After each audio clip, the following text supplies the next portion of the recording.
The AI scene is absolutely the biggest drama show on planet Earth right now. I mean, it just doesn't get any crazier than this. Today we had another bombshell drop. And of course, what does that have to do with? What have we been talking on here? Has to do with Nvidia. That's right, somebody's coming after Nvidia again. And this time it's a team up. Meta and Alphabet are working together to take down CUDA. Yes, that's right. Everybody is piling on CUDA. We're going to get into that today and more. But first, I want to welcome you to Ruben Tech, the only place on all of the internet where we meet at the intersection of tech, politics, and finance. Like and subscribe right now down below. Let's get into it. Google Meta collaboration on hardware. Yes, that's right. Google is working with its bitter rival in the ad space, Meta. They are collaborating together against Nvidia's CUDA. Google and Meta are currently collaborating on a significant initiative, internally codenamed TorchTPU, to make Google's custom AI chips, Tensor Processing Units, or TPUs, fully compatible and developer-friendly with the PyTorch software framework.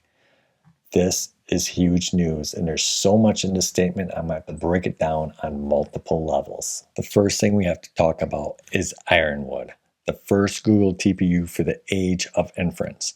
Now, I'm going to give myself a slight pat on the back here. I've been watching all of the talking heads on the big channels that make the big bucks, CNBC, so on and so forth.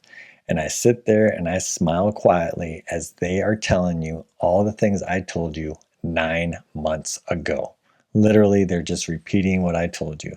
It was so obvious, okay? And I'm telling you, what I'm telling you today is going to be just as obvious. So just listen up, right? Because it's complicated. It's going to be just as obvious, but it's complicated, so we got to connect the dots. The first dot is hardware. Google has the best AI hardware in the world, bar none. Okay? Nobody's even close. So when you hear about Nvidia and Jensen saying we have the leading chip, he should have quotes next to that, meaning that they have the leading consumer chip, i.e. somebody can buy their chip. Okay? Google actually has the best performing chip, but their chip has been largely reserved for Google's own internal use within their cloud, and it's available under limited preview to large companies, and only just recently has it become generally available. This chip has been so good that Google has not used any of Nvidia's hardware for the past few years. Sunder's been telling us this, and they have shifted more of their internal workload off of their older type of chips over to these, where they're running the majority of their workload now, right, on these. They're training all of their AIs on their own TPUs. And when they're doing this, as I covered in my last video, they're doing it at 6 times the efficiency. And these are more performant in their pods than NVIDIA's chips. But they're also, if you look at the same performance level, they are 6 times more efficient. So what exactly does that mean? It means if you're Sam Altman, if you're Elon Musk, Google has a 6x more efficient querying power than you do, i.e. the user goes to the agent, they ask it a question, a query, and that Google's is 6x more efficient than whatever you have. And this does not figure in the Nvidia tax. Remember, Google does not use Nvidia's hardware to train their own AIs. They do purchase it in order to rent it out in their cloud, but they don't train their own AIs on it or serve inference from their AIs on any of Nvidia's hardware. xAI and OpenAI do. In fact, that is the majority of their chips. And so when they do that, they have to pay Jensen Huang his incredible, huge 70% margin, the Jensen Tax. So let's summarize this. Google has the best chips, bar none. And everybody has been asking to get their hands on it, throwing billions of dollars at Google. And up until this year, Google has struggled with getting enough of these chips. But this year, they have found their groove. They are finally able to bring them out to a general availability, and they're booking them solid to large companies. And apparently they're able to get enough chips where now they're discussing selling them externally to other companies. And this is huge. And this is where Facebook comes in, because apparently their first customer, if they were to sell them externally, would be Meta. And it was announced that the deal was a tremendous deal. We're talking tens of billions of dollars of chips on top of a Meta already committing to $10 billion a year to use these TPUs in Google's cloud. So you might be saying, if these chips are so good, why isn't everybody banging on their door? And I'm going to tell you why right now. Developer experience.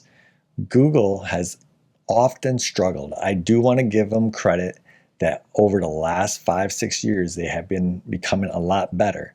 But one thing Google was known about a decade ago, 15 years ago, was not only the fact that it contributed heavily to open source, which it did, and it's a great thing, but they provided very bad developer experiences.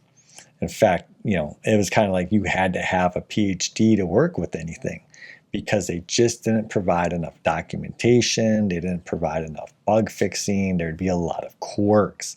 And these things are super important. In fact, I've told you multiple times on this channel that even Jensen has said that the chips aren't as important as the software ecosystem. And that is where Google was failing. Google employs tons of PhDs and some of the smartest people in the world. They're probably quirky enough to deal with quirky software, but your general developers are not. And that's why this is such a big deal. Okay, so for instance, this right here is TensorFlow. TensorFlow came out with this paper. This paper, TensorFlow, a system for large-scale machine learning, all 20 of these researchers worked for Google. This came out in 2016, and this is the entire basis for every AI that you interact with today. And it came out with TensorFlow, but TensorFlow was very difficult to use. Yes, it's open source. Yes, the paper's open source, and that's great. But Google, when you release something open source, to get it kickstarted, you have to release tools for it. And they didn't, do that. They didn't support it enough, or they did, but not in the proper way. They were more interested in what it could do than in making things easier to do. And so what happened was Meta came by and said, hey, this is super important, but people need to be able to use this easily. And they created PyTorch. And PyTorch immediately took over the market in this space. In fact, PyTorch runs natively within CUDA. That's how important it is. Where TensorFlow, the original thing, the literal name of the paper, right? You have to download CUDNN, right? CUDA Deep Neural Networks, an additional library in order to run TensorFlow. Okay, so that shows you how PyTorch, it just took over. Well, why did it take over? Because again, they focused on developer experience. They focused on tooling, making sure things worked. It wasn't as buggy. The developer experience. And so the developers came and it just snowballed from there. And so now you understand this statement here about Google's custom AI chips, fully compatible and developer friendly. That is what's so important. So they're not going to use Google's TensorFlow. They're going to use Facebook's library, Meta's library, PyTorch, and they're going to focus on the tooling with PyTorch. And this is extremely important. And to give you an example of something Google often does, they release something called JAX. So actually on their own TPUs, they use something called the JAX stack. And this competes with their product TensorFlow. This is a direct competitor to TensorFlow. And they built this because their own developers knew, their own PhDs knew how difficult and problematic TensorFlow was. So they kind of like, let's start from the ground up instead of fixing TensorFlow. And they have JAX. Well, Google contributes very heavily to open source, but they can be extremely confusing at times too. which is why the collaboration with Meta is so extremely important. So now the natural question to ask is, why is Meta doing this? What is in it for them? It sounds like they're going to help Google to beat Nvidia so Google can sell more TPUs. This doesn't make sense. Why wouldn't Meta just create these tools on their own and use it for themselves? And to understand that, you have to understand Meta's model. Now, on here a lot, I talk about China, if you haven't watched my channel before. And I tell you about how China is in the AI chip race, but it's different. China's in it for their national sovereignty, for their national security. They need chip independence. So when they're over there, they just want to make sure that virtually every aspect of the stack can never be attacked by US sanctions again. So they don't need to beat us in any one area so much as just have enough that they're able to continue with their research on their own and they can't be under our thumb. However, I bring up China because China has shifted gears a little bit, realizing that they need to work together, and they've been really making a concentrated effort on open sourcing their work. Now, China's always been a huge contributor to open source, but they've even gone in on it even more lately, and they've announced this. Huawei announced that Huawei Connect. Multiple initiatives. Quinn, Alibaba's all in on open source with Quinn. And Alibaba came out and they stated why. In China, they're looking at the value model and they want to flip it from what they call the American version. And when they say America, I think they mean the con man version. They mean Elon Musk and Sam Altman, the two biggest con men in the world. And they're saying, in that model, all the values at the bottom with the biggest guys and the people getting the least value up at the top, the consumers. And China's like, we want to put the value into the consumers' hands, into the small businesses, into the consumers who use it, into the little shops across our nation. And then at the bottom, where people are making the agents and they're making the chips, we're going to lower margins and compete so hard. That's not where the value is going to be. It's going to be up at top. They view that better for society, and I agree with them. Now, this is also where Meta is too, but I don't think Meta is doing it for the betterment of society. Meta is doing it because they benefit in the West. They benefit from people being on the internet more. So Google and Meta have a very unique relationship. They're both what you would call gatekeepers to the internet, i.e., if you're in the Western world, it's very likely that you're interacting with at least one of their products on a daily basis, if not multiple times per day. And so to illustrate this, let me give you an example that might illustrate the idea of this. When Google released Google Fiber, people were like, why would an internet ad company, release fiber internet? It doesn't make sense, right? They're not going to make money on it. Laying fiber is so expensive. Laying anything in telecom costs so much money, the investment up front. It takes forever. And it's a low margin business where Google is making tremendous margins. Why would they do this? Google flat out came flat out and stated their reason. They said, we need to push all these telecom companies in America to offer faster internet speed. And then people are like, why do you want to do that? Because if they're on the internet, the chances that they're going to see one of our ads somewhere or interact with our products is higher. They stated that. That was like 10, 12 years ago. Flat out stated that. And it's so obvious, right? They're gatekeepers. So again, the more people are on the internet, the more likely they're to be on a Facebook, a Meta, or an Alphabet product. And the more likely you're on that, the more likely you are to be served an ad and they make money. And that's why these companies are such heavy contributors to open source. They're looking to push forward the internet as much as possible, because the more time people are on the internet, the more money they make in general. It doesn't mean you have to be on their products the entire time. They know that if you're on the web in the West, if you're on the web, maybe you're on there for every 1 hour you're on there, you interact with their products, 2 or 3 times. So they're like, hey, we can't have you on there just 1 hour. We want you to have you on there 2 hours. So if we can get other people to get you on the internet, that's good for us indirectly, right? It's actually really genius when you think about it. And so Facebook looks at that and they're like, we don't have to win the agent model, right? They're just like China. They're like, we don't got to win. We'll offer our agents for free. And that's what they're doing, open sourcing all their agents. But unlike China, where it's kind of like an initiative from the government that they want people, their companies to do this, Facebook's doing this because it will benefit them. So Facebook's like, we're going to commoditize. We're going to make agents commodities. And we don't want OpenAI to dominate, or we don't want XAI to dominate, or we don't want any one company to dominate, right? We're going to make it a commodity that everybody has, and then we'll capitalize in other areas. That's how we're going to make our money. And they've already been doing this. That's why when people tell me that AI is a bubble, I'm like, well, it is and it isn't. It depends on who you look at. If you look at the con men, yeah, of course it's a bubble, right? But Elon isn't really a company anymore. He's a cult. When you're holders of your stock, when their mantra is, when they have mantras, never sell, diamond hands, that's a religious proclamation, right? That's not stock analysts.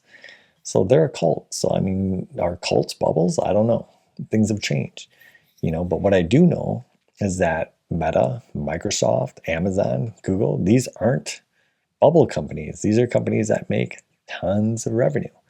And so Google's approaching it both ways too. The way they're looking at it is they're like, hey, we can charge for agents, but we're also open sourcing a ton of work, because if it does become a commodity, it doesn't matter. We'll offer as a commodity too, because we have all these other products that make all this money. So they're okay going both ways. That's why I often say, if this is a bubble and it pops, watch out. Google is going to win everything, right? Like, and for the sake of competition, hope that this bubble doesn't pop. I'm serious, because if Sam Altman goes out, right, if the bubble pops enough that OpenAI goes away, yeah, Google's going to dominate the space completely. Okay. So anyways, that's why Facebook would do this with Google. So they're like, hey, we want to get these into as many people's hands as possible. Okay. We want to lower margins down. We want to commoditize these chips. And so we have to attack Nvidia's margins. One, it will improve our costs. Even though Alphabet's our biggest rival, it'll improve our costs because we don't have to pay the Jensen tax, and they're more efficient. And then two, other people will start using these, which will pressure Nvidia to lower their hardware costs. And then these other people are going to build products that are going to bring people online, i.e. like Google with Google Fiber. We are putting out 1 megabit per second internet, 1 gigabit per second internet, because we want everybody else to offer 1 gigabit per second internet. And then when they do that, when they offer that product, that brings people online and we benefit indirectly. That's what Facebook's saying, right? They're saying, hey, if Nvidia's CPUs or GPUs are so expensive that only we and a handful of other companies can afford them, then the killer products aren't being made. And if the killer products aren't being made, the people who make those killer products aren't advertising on Facebook. They're not interfacing with Facebook. They're not interfacing with WhatsApp. They're not interfacing with Instagram. We're losing money. So we got to commoditize this. The agents, the hardware, all that's got to be commoditized. Get these people online, get them using this stuff, and then it's likely they're going to use one of our products. Absolutely genius. And by working together, this is the biggest threat, because unlike Microsoft, unlike Amazon, Google is attacking on cost and efficiency. They have a superior product and it's for a lower price. They can offer it at a lower price. They can be price competitive to an extreme point with Jensen while offering better efficiency. And so that might be where they get people to say, if the environment is good enough, we can pull you away. It does have to be good enough. It cannot be crap. But if it is good enough, Remember, we got a chip that is 6 times more efficient, and you're not paying the 70% Jensen tax. Those are huge numbers. So if we can give you something, you're already using PyTorch, you're using PyTorch with CUDA right now. If we can give you an entire environment that's good enough, would you come over for that kind of cost and efficiency saving? And I think the answer is yes. And remember, just like with Google Fiber, they don't need every single person to come over, because if they can just get some of the people over, then Nvidia has to respond by lowering costs. It's a ripple effect throughout the entire industry, and that is what they are going for. That is where they win. So hopefully this makes sense to you. If you don't get it, let me know. I'll try to explain in the comments down below. If you think I'm wrong, let me know. That's fine. I'm always open up for discussion. So just let me know what you think down below. Have a great day.